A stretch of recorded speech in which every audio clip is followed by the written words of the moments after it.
Where we are following the breaking news that a federal appeals court has ruled almost all of Donald Trump's tariffs are illegal. Trump imposed the vast majority of his tariffs under a law that allows the president to regulate international commerce during a national emergency. But the courts found that the law does not grant the president the authority to impose sweeping tariffs against nearly every country on the planet. No kidding. And you do not have to be an expert in international trade law. I am not, to see the logic of that decision. I mean, for one thing, the national emergency Trump says justified his tariffs keeps changing.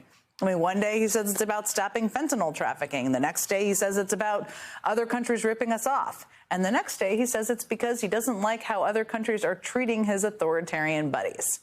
The idea that there is some serious national emergency empowering the president to tariff the whole world has always been an obvious pretext for Trump to do whatever the heck he wants to do.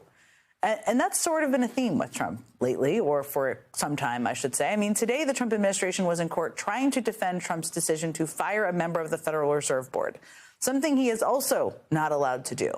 Trump claims he could take that unprecedented step because of unproven allegations that the Federal Reserve Board member committed mortgage fraud. But that was an obvious pretext, as lawyers for that fired official argued in court today. Trump has also taken over Washington, D.C. on the grounds that despite the city's falling crime rate, D.C. is facing some sort of crime emergency.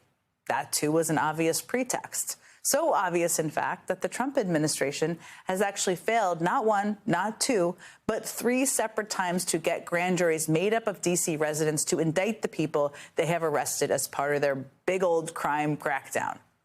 I mean, every day this administration wakes up and just invents a reason for doing whatever they want.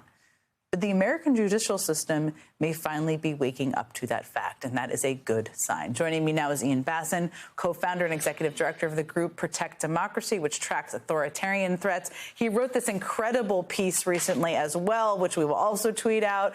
And Christy Greenberg, a former federal prosecutor and MSNBC legal analyst. Thank you both for being here. Ian, let me just start by asking you a big picture question here. Do you think that this ruling from the appeals court on tariffs today is a sign that the courts may finally be saying, actually, this guy can't just do whatever he wants? I mean, they've been saying that to some degree, but this feels like that. But what do you think?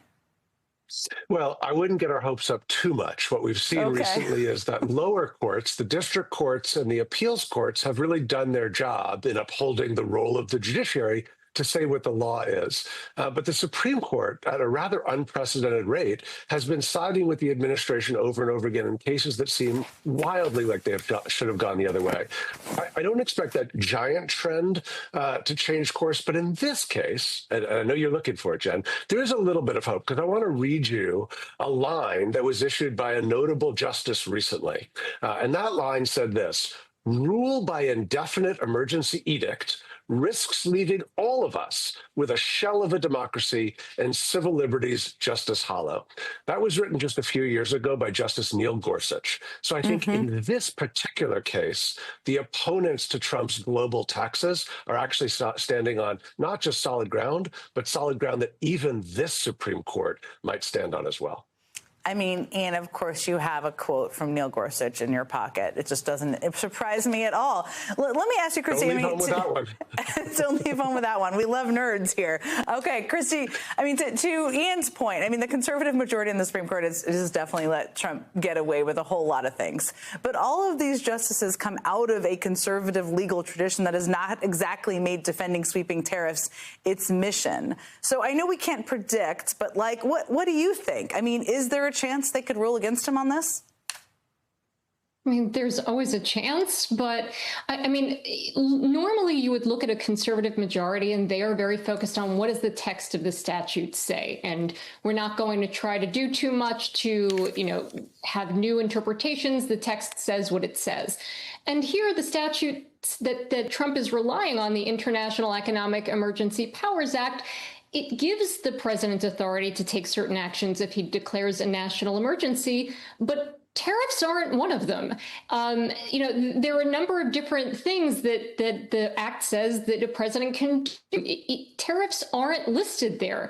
And so if you were just looking at the text, it seems really unlikely that Congress intended in enacting this to depart from these past practices and grant this president unlimited authority to impose tariffs, that there's just no support in that from the history and from the text. So if the conservative majority does what it says and looks at the text, looks at the history, they should rule against Trump. But we have seen that they tend to find ways, because they have a very expansive view of the president's power generally, to find ways to rule in his favor. So I can't say I'm optimistic.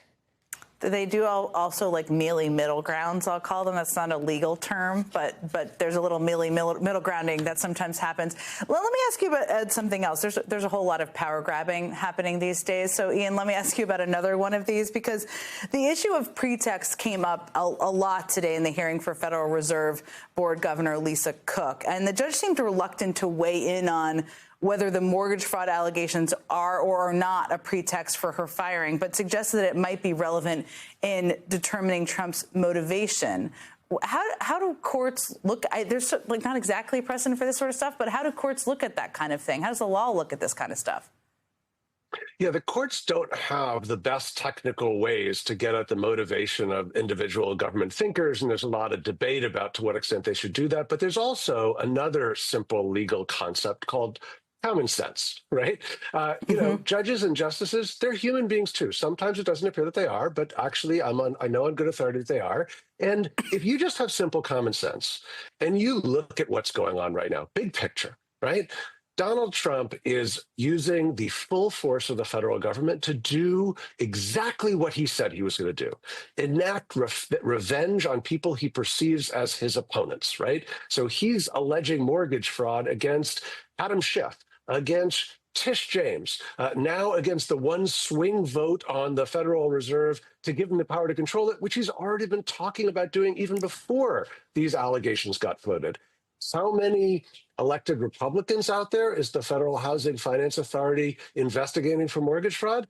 Doesn't look like too many, right? So it's just a little bit of common sense here about what's going on, and that doesn't require a law degree to figure out.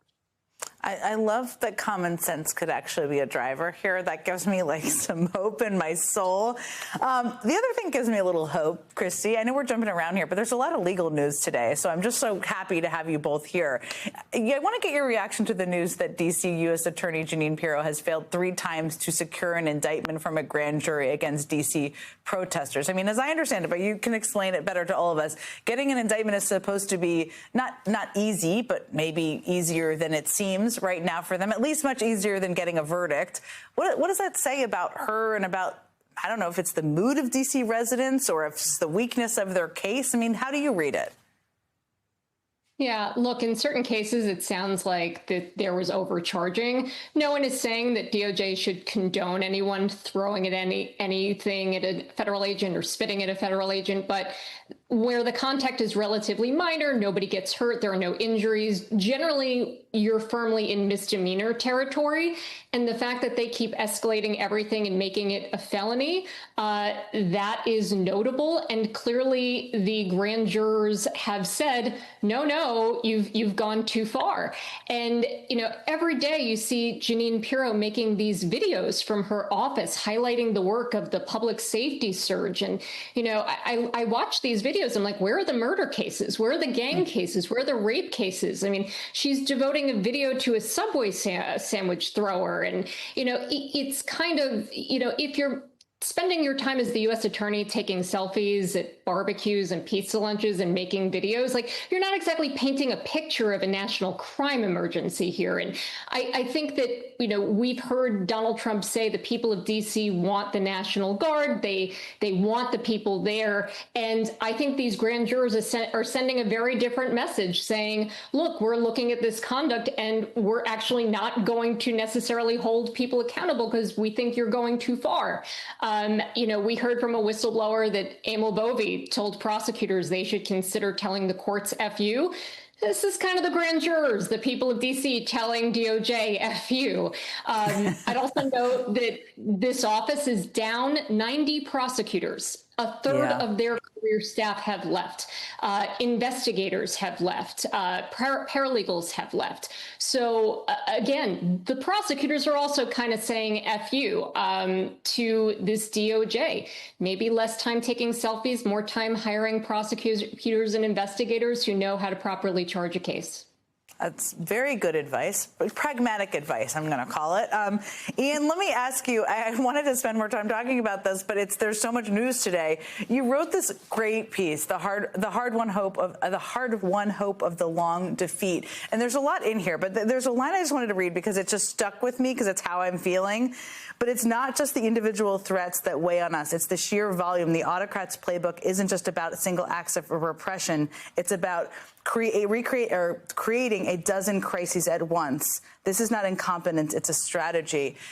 There's a lot you talk about in this piece about learning from history, but this hit me because I feel like there's just a sheer exhaustion right now and a sheer feeling like whack-a-mole of all of the things that are happening.